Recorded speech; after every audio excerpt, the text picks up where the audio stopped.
Hey guys, in this video we are going to show you how you can increase or decrease the brightness and contrast of any photo using the image editor found in the Photos application. So without any further ado, let's get started. Launch the Photos application and then load up the image that you want to edit. Once it's loaded, tap on the edit button. You have to tap on the adjustment button and then you will get three options: light, color and B and W. Tap on light. Here you can see you can adjust the slider left or right to increase or decrease the light of the photo.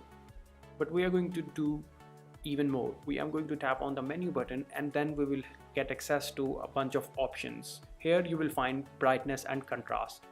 Tap on brightness and move the slider to right to increase the brightness of the photo. You can move it to left to decrease it. Once you are satisfied, simply tap on the menu button again and then tap on contrast. Move the slider left or right to increase or decrease the brightness again. Once you are satisfied, simply tap on the done button.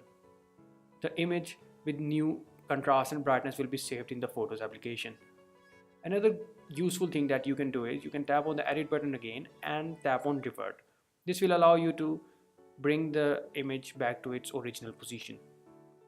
So that's how you change the contrast and brightness of any photo. If you like this video, don't forget to hit the like button and subscribe to our channel. We will see you in our next video. Peace.